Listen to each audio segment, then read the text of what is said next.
Hey, everybody. We got to come up with an actual intro next go around. I'm sure we'll figure it out. Yes. We'll just start out by talking shit, chirping you. Yes. Chirp, chirp, chirp, motherfucker. It's the Barn Yeah. Chirpers pod. We're going to talk pucks. My name's Justin, I'm Joe. and we like pucks, so we wanted to start a pucks pod. So, What a better time than playoff time, our favorite time of the year.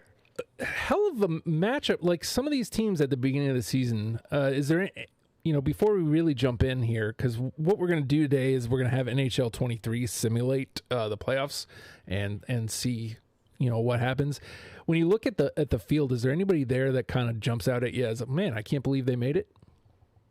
Honestly, I'm really impressed with Seattle in the Yeah. second year of existence being here. I mean, they grabbed that first wild card slot in the West, but really, we know that they weren't expected to be the Golden Knights of make it to the finals in their first year of existence. Like the way that they did their expansion draft and the way that this first season last year went, it was set up like, okay, we're building for the future. We have expectations that we should be a new team. Like we're not necessarily going to win anything these first 3 to 5 years. We're building for the future. But for them to come out and make the playoffs in the first wild card slot, their second year in existence, I'm like, damn, I did not see that coming.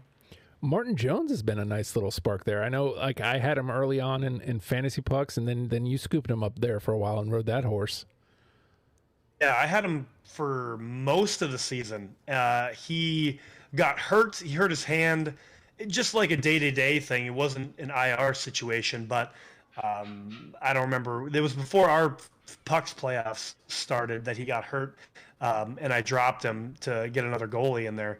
But yeah, he was a hot hand this year too. So their goaltending was solid because Grubauer came back to kind of I'd say 75% of what he was back in Colorado days. But he's so he helped along a lot better this year. Martin Jones was good this year. Even what was that other kid's name that they had in for a few times wasn't too bad. DeCord? Is that his name? Yeah, DeCord. I think he got a couple of starts and did well too. But yeah, what about you? Do you look at this field and see like a holy crap? Seattle, definitely. I mean, Yeah. I had hopes that the Devs, my boys, I think we're ahead of schedule. I definitely think we're ahead of schedule, but like the Kraken surprised me. And it's not necessarily, it's because they played well. You know what I mean? It's not, the West is down for sure, but like they earned it. Like it's not like they just kind of lucked into some wins here and there. Like I watched some Seattle games this year and they played really well. And I was like, man, like this isn't, this is, and it's not like, oh man, we're riding hot goalie into the cup. But it's we played our way in and earned it. So a tough draw though with Yeah, I mean, well, so that's a whole other conversation to have the playoffs set up. Like, so many good teams are going to be done in the first round. So it's that's a whole other conversation to have. But I think it'll be, obviously we're going to simulate it today, but I think it's going to be a really fun matchup because they're both, like, they have veterans on the teams on both sides, Seattle and Dallas, but such young players. And speaking of your Devs too, such young players getting playoff experience. Like that is not only fun for us as fans to see these young players and new faces in the playoffs, but this will play into years down the line, getting playoff experience too, which is also cool as a fan, I think. So this first matchup here is, we both talked about Seattle already, but they've got the Stars here. In real life, how do you think Kraken versus Stars goes? I mean, I think that wait a sec. The actual matchup is Colorado versus Kraken. Oh, really? Yeah, because Colorado won their last game, so they drew. Colorado won the Central. Dallas did not. I must have looked at a an outdated bracket when I put it together. Yeah. So yeah, it'll be Seattle versus Colorado actually. All right. Well, I guess we got to start over. It's fine. Keep it going. Keep it rolling. It's fine. Hold on. I mean, yeah, that threw me off too because I'm looking at the actual. It's Dallas versus Colorado versus Seattle, Dallas versus the Wild, Oilers, Kings, Knights, Jets in the West. How do I get out of this? Back. Okay. Exit without saving. There's no need to save that. This is all staying in. Yeah, it's fine. This is good content. Yes. It's great content. But everything we said about Seattle, I mean, that still stands. While they're not playing Dallas in the first round, that still stands. Everything that we said, like them getting that wild card slot is impressive for, again, being in their second year of existence. To go from I don't know exactly where they were last year. I'll have to look into that. But they weren't anywhere near. They were probably down. They were down in the Pacific last year. They were very much an expansion team last year, and nobody's going to hold it against them because that's what expansion teams are supposed to do. But again, the Knights' first season was lightning in a bottle. Like that's generally never happening. So what I think is also interesting is that all of the playoff teams in the West had more points than the Tampa Bay Lightning did. That's crazy. For Tampa Bay getting the third slot in the Atlantic, all of the West teams had more points than Tampa Bay and the two East wildcard teams of the Isles and the Florida Panthers. So Tampa Bay had 98 points. They got third in the Atlantic. The two wildcard slots, 1 and 2 for the East, New York Islanders with 93 points, the Florida Panthers with 92 points. So every team in the West had – the only team that didn't have over 100 points was Winnipeg, and Winnipeg won the second wildcard slot with 95 points. So everybody in the West had more points than essentially the bottom three East teams, if you will, which is – kind of crazy to me because we always everybody chirps the West for being the lesser league, the lesser conference, because I mean the East has powerhouses. Like everybody in the East is a powerhouse. I mean the contenders in the East are powerhouses.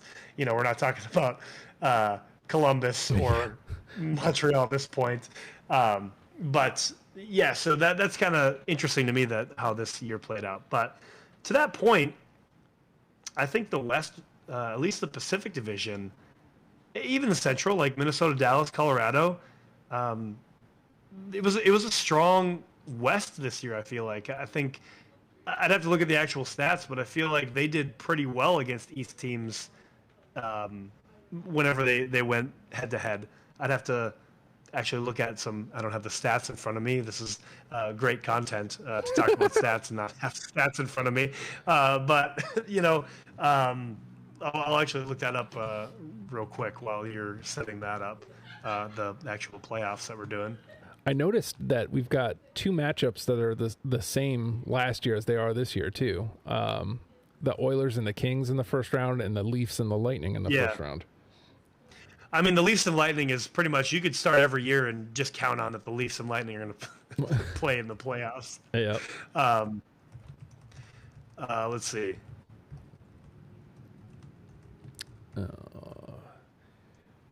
way these matchups are. 1, 2, 3. So it's Boston. It's got Florida. Yes, Boston, Florida. All these Carolina, New York Islanders, Boston, Florida, Devs, Rags, Leafs, Lightning.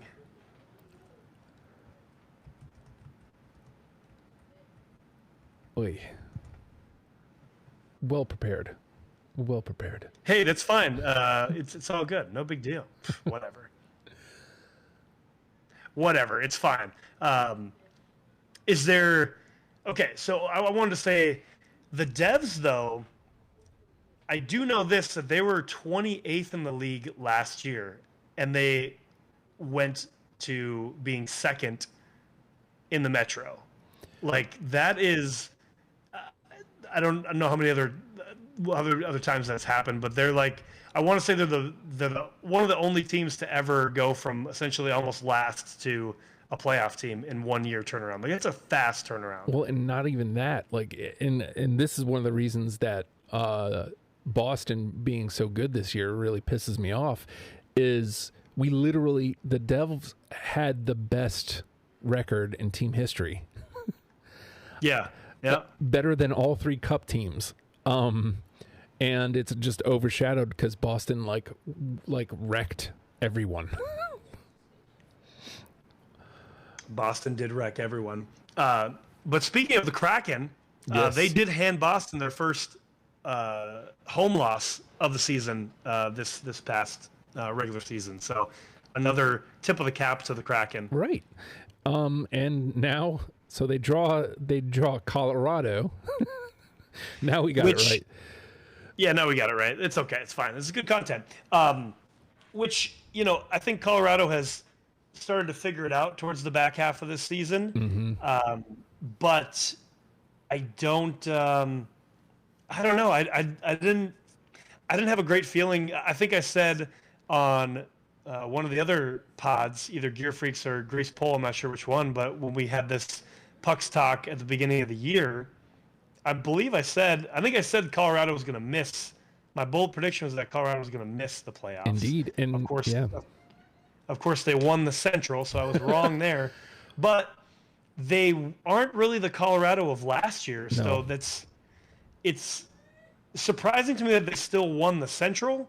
But I think it's possible that the Kraken could do some damage in that series.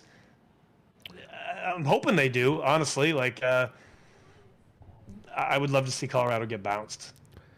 Well, you didn't look off. Like, at one point early in the season, it looked like they might miss the playoffs.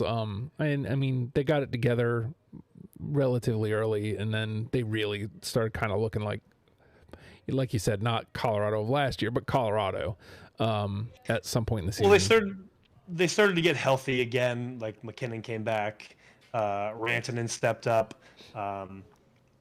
What's his name? Arturi Lehkonen stepped up, produced pretty well.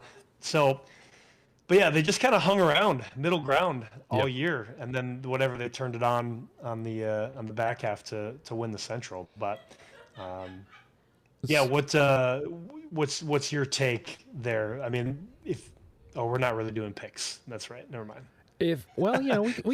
We can if you want. Like, my gut says Seattle fights, but Colorado wins 4-2. That's what my gut says. Okay. I think Seattle comes out and plays tougher than they expect. Seattle has a really good, tough defense. That's something we didn't really get into.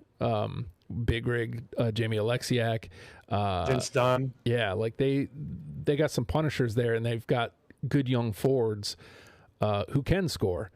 I think that was. I mean, I know the Avs. The Avs have some scorers, obviously, but they don't have, like, Gabe Landeskog has been out all year. They don't have that point getter. They don't have Kadri anymore, who was getting them a lot of points last year. So, I think the Kraken, like you said, I would love to see the Kraken bounce them. I don't think it's going to happen, but I do feel like they're going to give them. I feel like it's probably going to be the Avs in 5. I think it's going to be 5. So, let's see. I think the Kraken's going to come out and win that first game because it's Colorado at home. I think Kraken are going to win that first game, and then essentially, the Avs will take over after that. But I would love to see him give Colorado a fight. So I hope we're both wrong. I really do, because there's that part of me that's holding on for Kraken Devs in the finals. But that'd be great. Here's the thing: the computer not only disagrees with us, but thinks Colorado is way better than Seattle because it's 3-0 here, and here's game 4. Sweep. And the Kraken grab one. All right. So moving on to the Wild and the Stars. What do you feel there? Again, like, there's a lot of 3-0s in this. The computer thinks there's going to be a lot of 3-0s. Mm-hmm. Like every series is like a 3-0. Yeah, there's 2 sweeps that we'll get to before. Interesting. Yeah, I think it just sucks that the playoff setup. It really does. It's not 1-8, 2-7, 3-6, 4-5 anymore. So some really good teams are going to get bounced right away. And I feel like the Stars just have more going for them than the Wild do. I think the Wild's defense is going to be a problem. Also, them scoring is going to be a problem, and the Stars have not had any problem all year scoring goals. No. Jason Robertson is a 40-plus goal scorer. Jamie Benn is on some nuclear S this year. Like, he's been playing the amount of money that he's being paid finally this year. That first line, because I have them all on my fantasy team, Hintz, Ben, and Robertson have been producing big time. Not to mention Pavelski has always been a threat, and he's been on top of his game this year. And we've talked about it before. Ottinger has been on another level in goaltending too. So to see, he's essentially was Hudobin's backup until last year, if I remember correctly, and then he took over the starting job. So I think the Stars are probably I'm going to go with the computer here. I think it's probably going to look something like that. I'd say probably the Stars in 5. Yeah, I hate it. I really, really hate it. But I think Minnesota will get 1, but I feel like the Stars are just going to score a lot of goals. To your point, I think I think this is just a tough draw for Minnesota. I think if they play almost anybody else, they might get out of the first round. I think Dallas is the one team. It's like, I don't think you stand a chance. I think if Minnesota played the Kraken or Winnipeg, I think would be a better outcome for them, a better matchup for them. But yeah, playing the Stars, and I think the Wild have. Well, I'm about to say this, and it could work in their favor. Actually, I think the Wild have just struggled a lot more than the Stars have this year, and that could play to their advantage, as anybody's ever said about winning a cup, winning a championship. Like, you have to go through those struggles throughout the year to struggle and persevere through the playoffs. So it could work to their advantage, but I don't know. I just feel like that also, all that struggle can just wear you down. Like, in the playoffs is a whole other animal. Like, we're starting a brand new season essentially. So nothing of the regular season matters other than how tired your bodies are. You know? So to get to that point, Minnesota is a pretty young team, but I think Stars in 5. I reluctantly agree, and I think if they had anybody else back there in net, I think it's a more open discussion. But I think that's the difference. Is Ottinger's been on another level. Flower and Gus are great. I think they're outstanding, but I think what's in front of them is the problem. They're stopping 30 plus shots a game, both of them, and to still have in the 2s goals against and 90 plus save percentage is a testament to how good of goalies they are. But yeah, it's a game of numbers. Eventually something's going in. So that brings us to our next matchup, Vegas and Winnipeg, and the computer has a sweep for the Jets.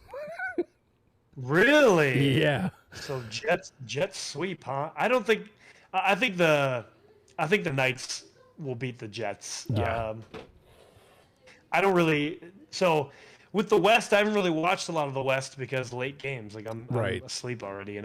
I think the Knights. The only thing that's really, I think the Knights' issue would be goaltending. Brissant is not bad. He's a pretty solid tendy. Logan Thompson, I don't know for sure. I don't know if he's off, if he's back from injury, because he carried them through the whole year. I think goaltending will be the issue, really. But at the same time, maybe it won't, because the Knights scored a lot of goals this year. They were on a streak for most of the season where they would score in the first 5 minutes. Mm-hmm. They scored in the first 5 minutes in a ton of games. So the Jets did turn it on towards the end of the year to get in, but I feel like they've also been very streaky throughout the year. So Yep. it'll just depend on what Jets team we get in the playoffs. That's not really rocket science. I didn't realize that, but I do think this series will probably. This is probably a series that'll go to 7. I think Knights in 7. Yeah, I definitely don't. I think there's no way either team sweeps. You know, at worst, I think we're getting 6 games here. I think it all. I mean, you brought God. You know, rocket science here comes down to the goaltender matchup. Hellebuck has been on another level right now. Like, and it hasn't been that way all season. But I think it's the same problem that Flower and Gus face. Like, who's in front of him? If he ends up having like a million shots at him, then, well, a couple of those are going to get in, and that's all it takes. Right. And, you know, I guess that's another thing to say. In the age that we live in, you know, the tandem goaltenders. But to that point, like, Winnipeg is always, like, it's Hellebuck. Like, yeah, Rittich is his backup, but I believe, because I looked at this the other day, Hellebuck played like 62 of the 82 games. So he was the guy. Yeah. You know, so, and whereas if you look at, you know, other teams, I mean, again, so we'll get to Tampa Bay and Vasilevsky, but like Hellebuck played literally 98% of the season. And besides Vasi and Shesterkin, I mean, anyway, the conversation is tandem goalies. So, like, which guy are you going to get? You know, I feel like, yeah, the rest is probably good too. We've seen that this year. We'll get to the Bees with tandem tendies, but, you know, with goaltenders, when they're on, you got to, like, keep them. Yeah, you otherwise they're going to lose their mojo. You know, you're going to lose the mojo. Because goalies are weird. You know, that's like a common knowledge thing in hockey. Like, goalies are freaking weird. So you get them, they get in their head, and all of a sudden, there goes their whole entire game. You know, so yeah, we were talking about Knights and Jets, right? Just as that up before I went on a rant. Yep. Yeah. So you say the Knights too? I think Knights in 6. Okay. You know, I think Winnipeg can get 2 of them, but I think Vegas has too much. Which brings us to our last matchup of the West, the Oilers and the Kings, and the computer has the Oilers in 5. Okay. I do agree with it being the Oilers, but I think that one's going 7 because. Probably, yeah. And literally, this series to me is just who scores last. Rocket science. There's your John Madden quote for you there. Yeah. Because these teams are both so super high-powered offenses that score a lot of goals. It's just a shooting match back and forth. And while LA definitely, you know, they picked up Korpisalo at the deadline, and this is going to be another conversation that we'll have when Corey's with us about deadline acquisitions that made a difference throughout the year. But while Jonathan Quick is Jonathan Quick, but picking up Korpisalo, I think, was huge for the Kings to kind of shore up their goaltending situation. So if him and Copley can be on, then maybe they can shut down the Oilers. But my gut's going with the Oil. Like, they have been hot since February. I'm pretty sure, and again, so prepared, don't have actual stats in front of me, but I feel like they didn't lose since March. I'm pretty sure that's accurate from what I looked at before. I don't have that in front of me, so don't necessarily quote me, but I'm pretty sure they've been undefeated since March. So they've been on a streak. So I think Oil in 7. Yeah. I agree with you. I think you got McDavid, you got Draisaitl. Like I just think it's going to be too much. And the Nuge. Yeah. The Nuge has been nuclear this year too. I mean, God bless. I hate this is like the fourth time in a row to bring up the Tendy competition, but it comes down to Stu's come on here in the last couple weeks for the Oil. As long as Soup doesn't have to see the ice, I mean, maybe just keep Soup out of there. Like, speaking of goalies being weird, like he got in his head in Toronto, right? Being in Toronto, like somehow got in his head and he got off his game because he has not been the same goalie at all. Like he used to be, I would say, a top 10 goalie in the league, and now he's somewhere in the bottom 20, bottom 30. He's just not the same. He had a stew in there. He had a streak of like 8 games in a row where it made me look brilliant. I picked him up I actually picked him up several times over the course of the season, but like the first time I picked him up, like I had him for a good couple weeks because like I said, like 8 straight starts with like less than 2 goals against, and he was playing out of his mind. It's like word. And then suddenly he lets it 6 in, and then the next go around is like 4, and it's like, sieve time. So there he goes. There he goes. But that rounds out the West, which takes us to Boston. The Bees take on the Panthers, and the computer thinks it's a sweep. I think it's going to be a gentleman's sweep, 4-1, Boston. Yeah. I feel like Florida has been on a streak the last. They had to be on a streak to get in. Mm-hmm. Like they were fighting. So they've done well, and Alex Lyon came out of nowhere, and he was 6-0-1 in the last 7. So essentially, when they brought him in and gave him the net, they essentially had 7 games of getting points, which essentially got them in the playoffs. Yeah. So 13 points in the last 7 games? Like that's what got them in. It would have been interesting had they had him throughout the year and not had Bob or we know Bob is wonderful. But yeah, I don't think that they're going to be able to bounce the Bees. I think the Bees just have too much. Yeah. Too much. And speaking of tandem goaltenders, this is the team where I feel like that actually works. Everything I said earlier 5 minutes ago about tenders being weird, they have to be in their flow. Swayman and Ullmark switching off literally every other game. It's been that way all year, no matter what. Has done amazing. So I don't think the Panthers can overcome that. Mm-mm. So I say Boston with the gentleman's sweep 4-1. I agree. Good on the Panthers for turning it on and getting in. Like you said, like kind of makes you wonder if they forego Bob and Spencer Knight early on. Maybe are they higher up and not draw the Bees? But first round specifically for the Bees, like I don't think anybody could have come in and the Bees were just going to swat them down. Like the Bees aren't losing anything major until the second round. Like the Panthers might take one just from being hot from getting in, but that's it. Yeah. Yeah. Speaking of that, I mean, they might take game 1 and then all of a sudden, 4 in a row. It would actually be if Boston is going to go on to win. Like this, it'd be a good slap in the face, awaken the giant, if you will, to lose game 1 at home and then just go on a tear. But we'll see what happens. But I just don't think the Panthers have it, if you will. But it is a fun matchup.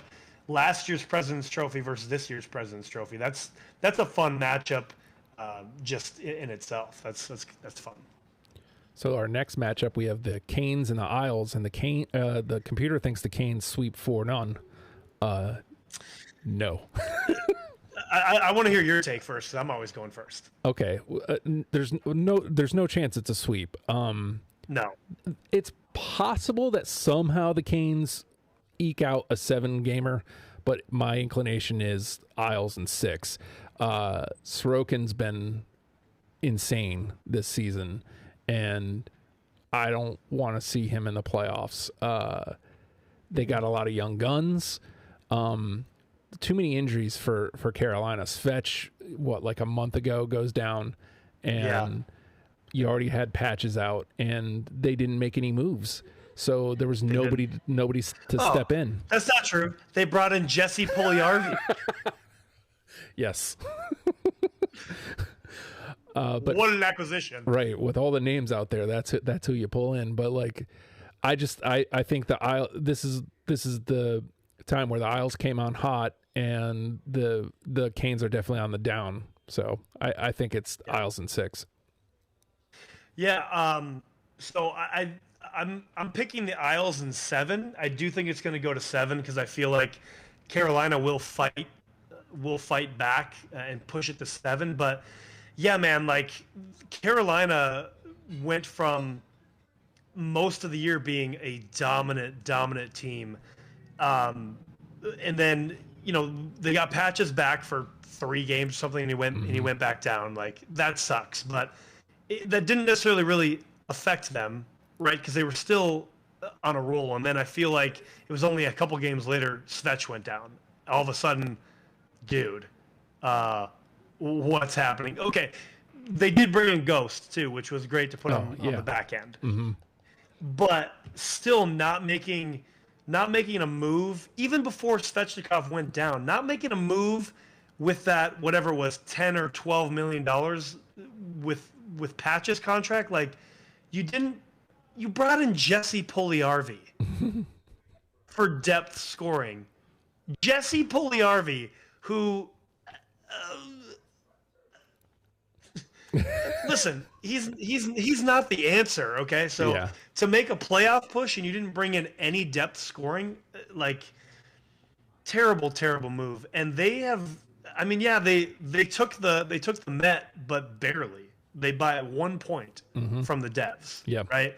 So they just did enough to maintain the Met, but if you go back, like they were getting like 1 points at a time. They weren't necessarily winning a lot of games while the Devils were really climbing back because Carolina had such a big lead. Again, man, wasn't really super prepared with stats. I'm talking about stats. So we didn't have all these stats in front of us, but I'm just thinking of these things now.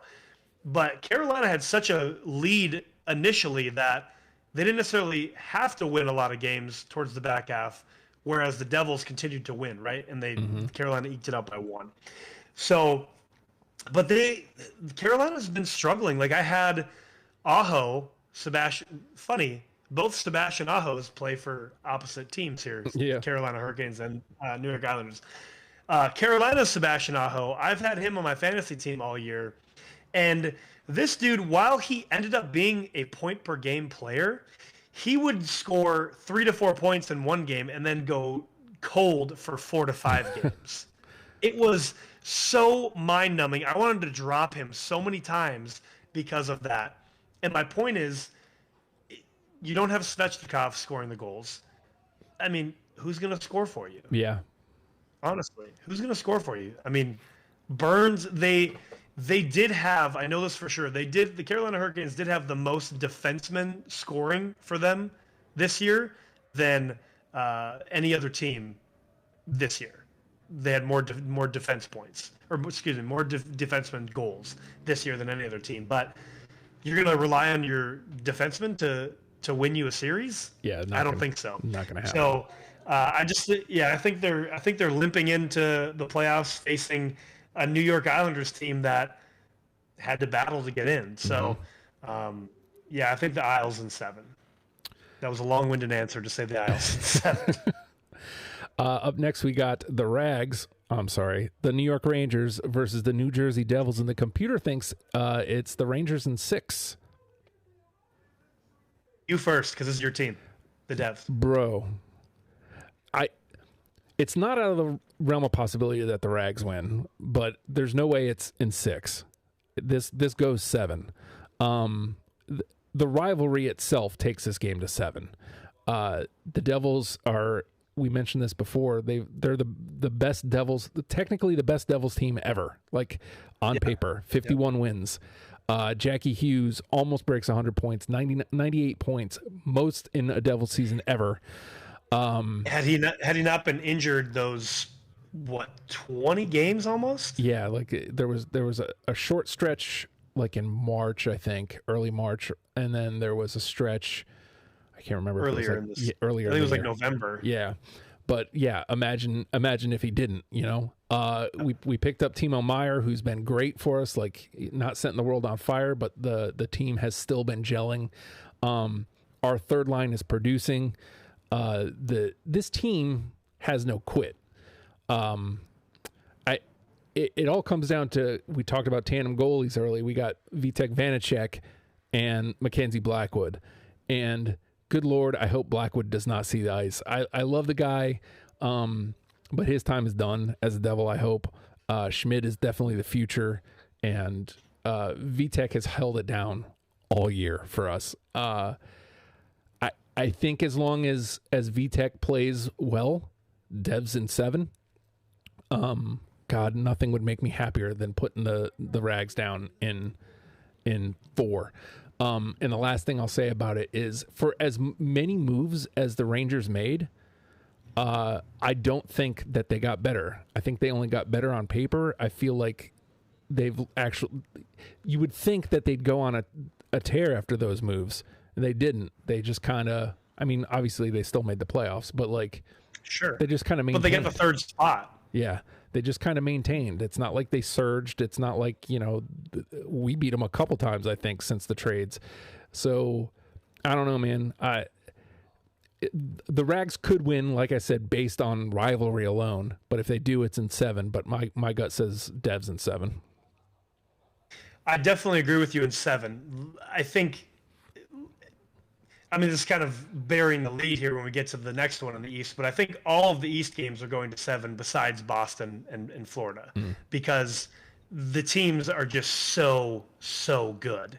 The advantage of the Devs and Rangers series is that essentially there's not really any travel time, which is great for them. Like, they can literally sleep in their own beds every single night, which is amazing. Like, there's no travel. Like, that's one of the biggest stressors of being a professional athlete, is the traveling to the next town, for the next game, right? But they could essentially go home and sleep in their own beds every night. That's awesome. And we already talked about it with the Devs going from 28th last year to 2nd in the Met, which again, they could have easily won the Met, but it was such back and forth with the Canes that we already talked about. So I say 7. To agree with you also, the Rangers could win. Shesterkin could come back onto the Shesterkin of last year. He was not the same goalie towards the end of the year, though, which is why the Rangers kind of were streaky too. They would lose 2 or 3 in a row and then win one, but then lose a couple in a row again. So they were kind of streaky.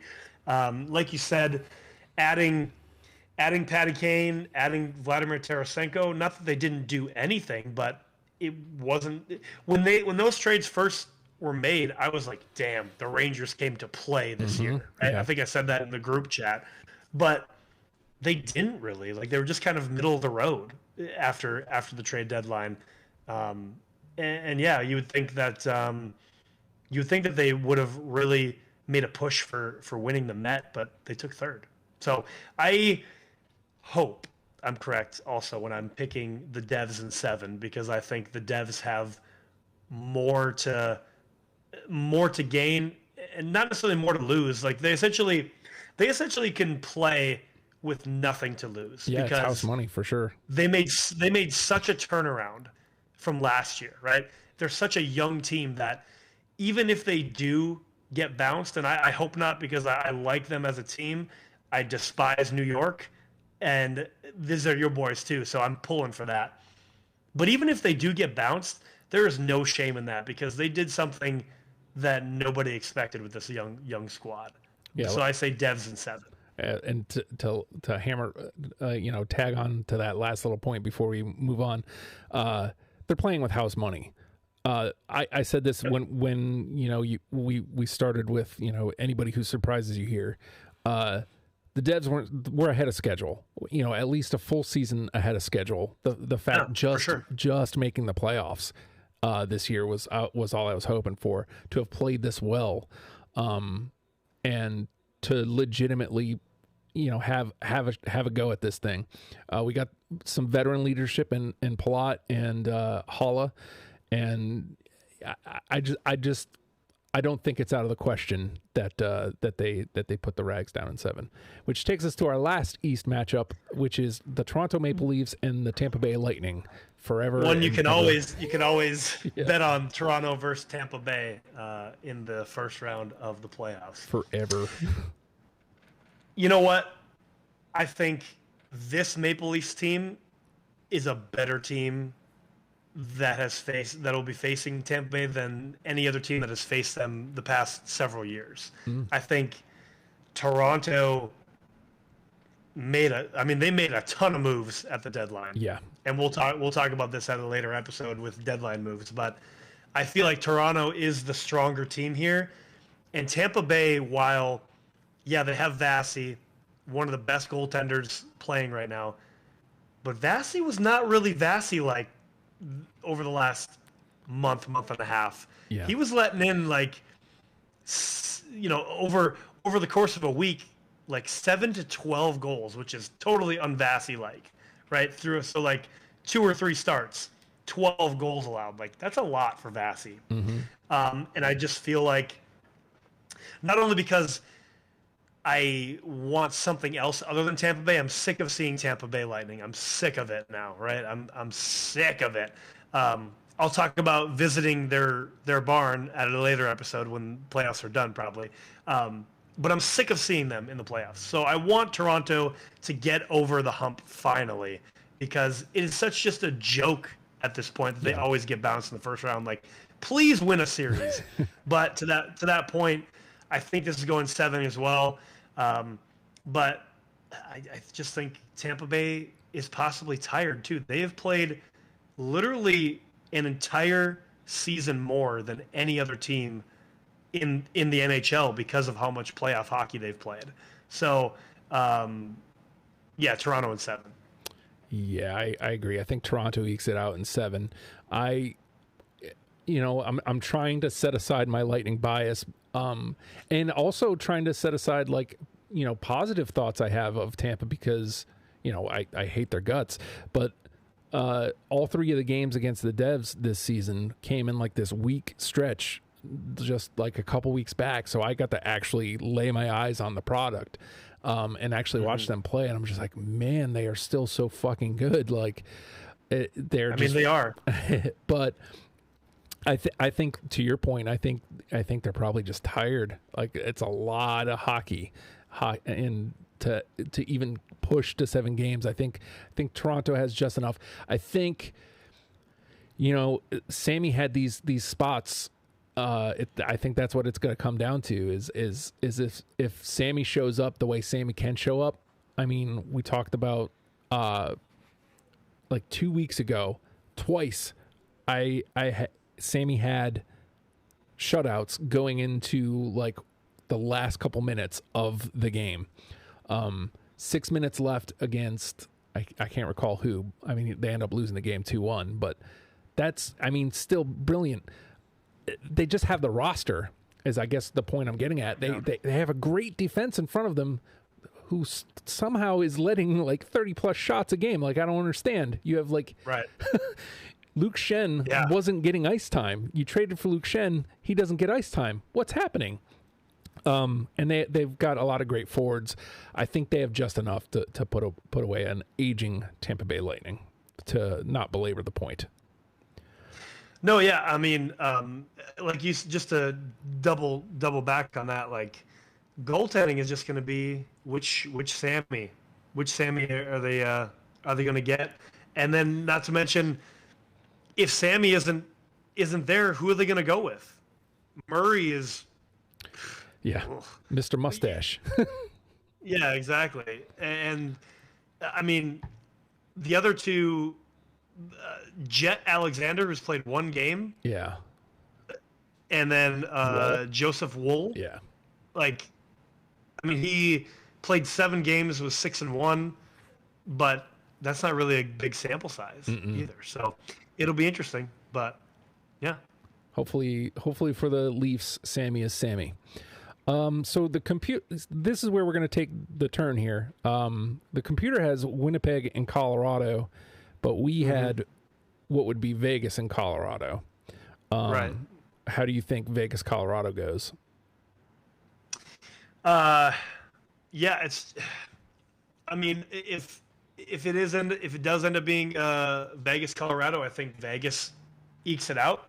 I just think that they have a more put together team right now than Colorado would. So I would say that one could probably go the length, probably like 6. I'd say probably Vegas and 6, if that was going to be the case. Yeah. For the record, if it's Colorado and Winnipeg, we've got, the computer says Colorado 1-0. So, yeah, I don't know how to do this second round. Do we just talk about the computer matchups, or do we talk about what they would be? Yeah, I feel like we just go with what the computer says, since it's not real life. Let's just we kind of made our picks with what we think real life, but I think we just go off of the computer here. All right, so let's somehow say it is Colorado and Winnipeg. How do you think that goes? Yeah, probably Colorado, I think, wins that. Yeah, probably actually relatively handily. Although I guess Winnipeg, if Winnipeg does advance past Vegas, they probably had to get hot to do it. That's true. I mean, and again, they did kind of get hot to get in. So I still think I think Colorado ekes it out if it is Colorado Winnipeg, though. Probably would take 6 games. I think those second round matchups are going to go longer for every. Well, you can't go longer than 7 games Right. in the East, but I feel like in the West, those second round matchups are going to go the distance to 7s. So probably Colorado in 7 if it was Colorado Winnipeg. All right. So, and I think we agreed with the computer here. Edmonton versus Dallas. Oh man, I think Dallas in 7 for that one. I think they have better goaltending, and I mean that would end up being a shootout match as well. But I still feel like that would go 7.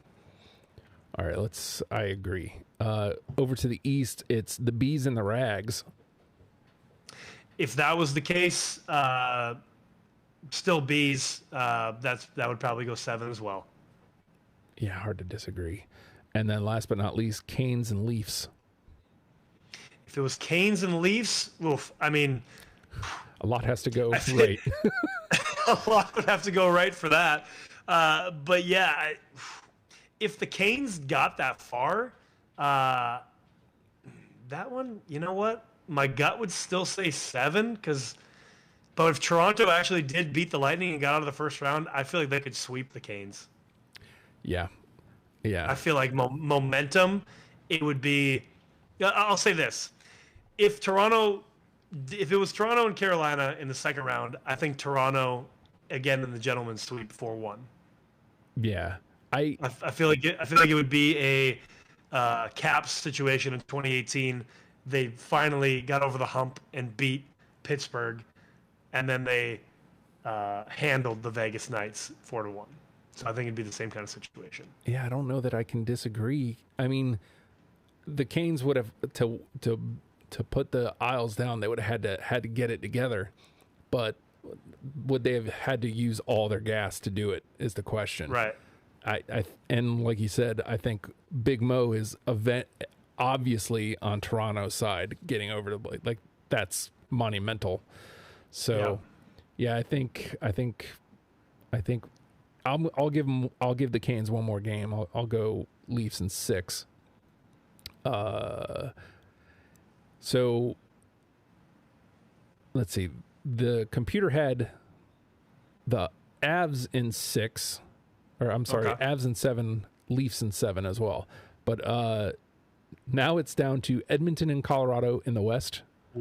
Oof. Well, that was the actual from last year. That was the actual West final last year.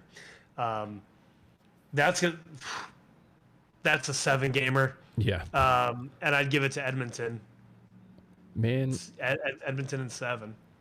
we've talked a lot about Toronto not being able to kind of get over the hump, but I think we got to have that same discussion about Edmonton, right? Like, yes, yeah, for sure. If they necessarily haven't. Sorry, finish your thought. If they put themselves in this position again to get this far into the conference finals, they got to do it, right? Like, you have to at least get to the damn cup if you have arguably, possibly, inarguably the best player in the game currently. Yeah. I mean, you can't really argue. I mean, yeah, it is argued, but yeah. I feel like you have to get over the hump too. You have to, because they've been good enough for the last handful of years to get into those playoff positions, but then they're either getting to the West Final, getting bounced. I think again, stats, guys. We'll be more prepared with stats when we're actually, thinking about doing the next episode. But they've essentially been bounced in every stage of the playoffs over the last couple of years. So I think you're right. Like, they have to get the monkey off their back too. They have to at least get to the cup final. Otherwise, if they don't, I feel like something would have to change, right? A GM might get fired, a coach might get fired, or we might have to cut some bait and trade some players for something else, a mini rebuild, if you will. I don't know if it's necessarily that far, but I feel like you're probably onto something with they have to get the monkey off their back too. Well, so far the computer wholly disagrees because it's 3-1 Colorado. Let's see if they can put them away here. Yeah, they did. And then in the East, it's Toronto and Boston. Oof, if that was the case, man, it's definitely going 7. That's a hell of a matchup. I feel like Toronto does not beat Boston, though. Nah. Who does? You know what I mean? Like, I think it can. Honestly. I think it can happen. The Devs played the Bees surprisingly well this season. So I think we could give them fits. The Isles, maybe, Tampa is never out of the question. But not until they're actually out. Right. But I just don't think Toronto's consistent enough to get over Boston. Toronto really needs some help from the other squads to not even have to play Boston.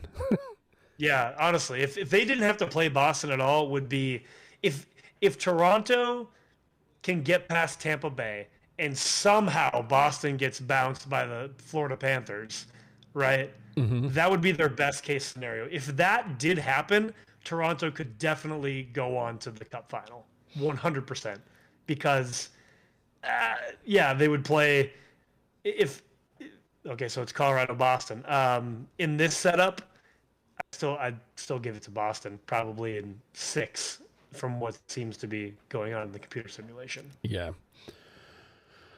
But if back to my thought, if Florida somehow bounced Boston, then and Toronto got past Tampa, no doubt that they would go to the Cup final, because I think they could bounce Florida, they could bounce Carolina or New York Islanders.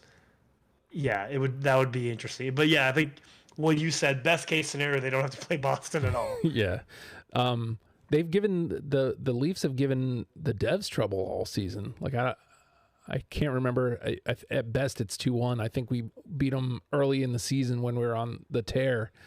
And then I remember the Leafs ended the streak with a 1-0 win or something.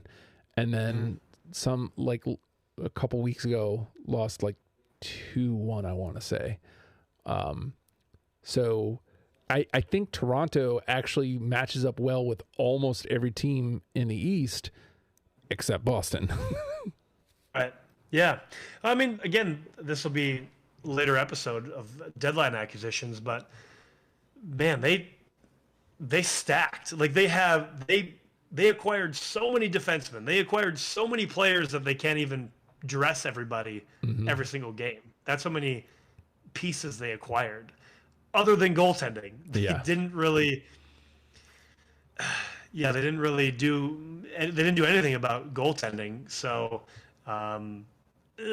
we'll see how it goes. But yeah, this would be interesting though. Colorado versus Boston. If that ended up being a matchup, I'd be curious to.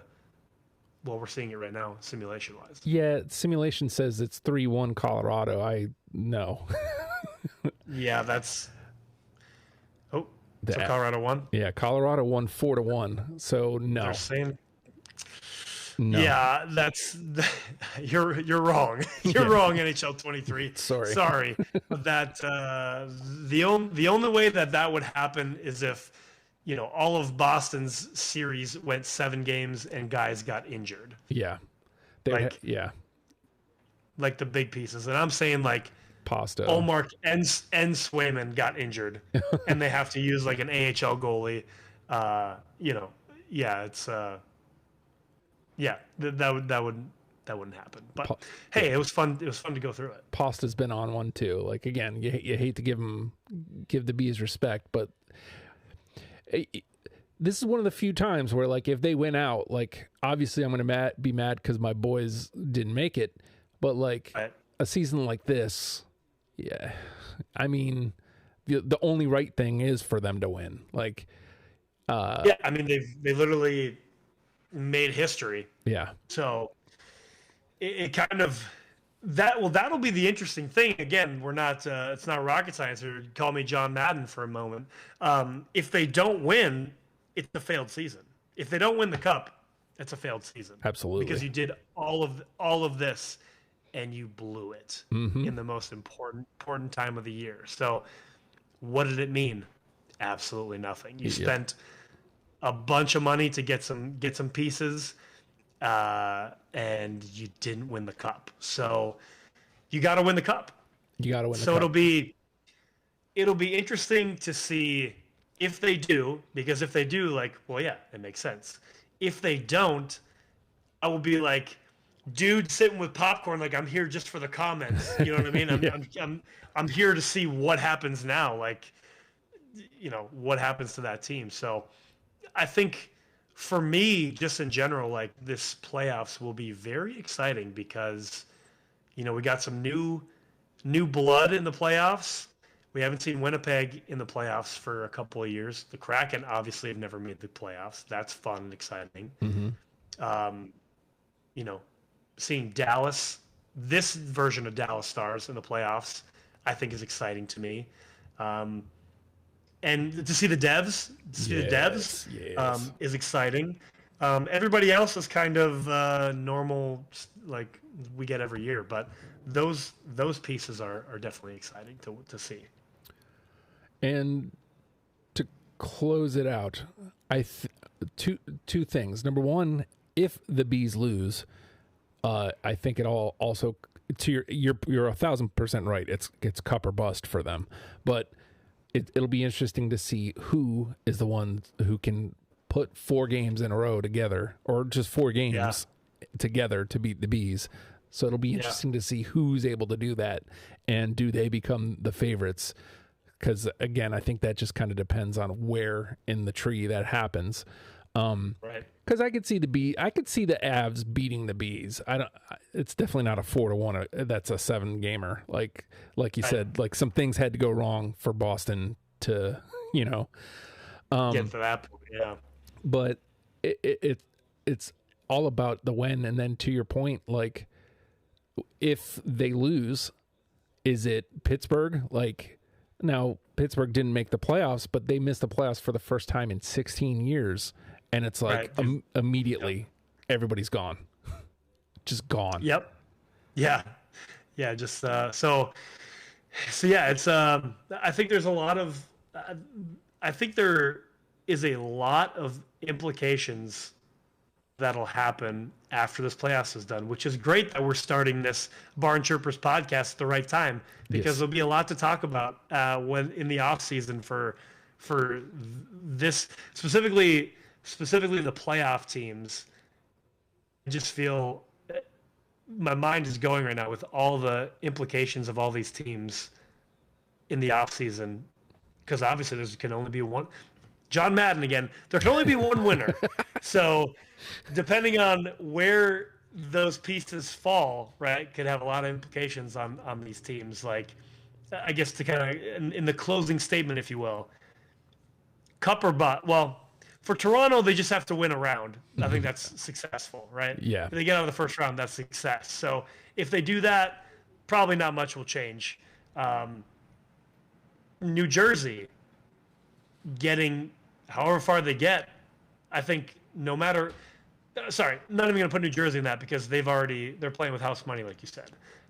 Boston, if they don't win the cup, huge implications. Yeah. If Colorado doesn't get back to the cup final, there probably isn't necessarily that many implications for it, but it's more so like, yeah, we didn't have our team, But Edmonton, if they don't get to the cup final, I think there's implications there of what's going to happen with this team.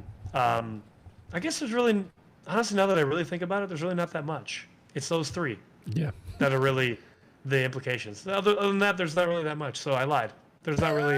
I think everybody else is kind of like, yeah, You liar, sir. I lied. I totally lied. It's only, and I mean, this is just my opinion, but Edmonton, Boston, and Toronto. That's it, really, I think. Well, more to come on the Barn Chirpers pod where we love pucks, and so we're going to try to get you to love pucks too. So hopefully. Yes. You want to... Well, we don't really have a sign-off yet. We'll come up with that stuff later. Yeah, we don't. Talk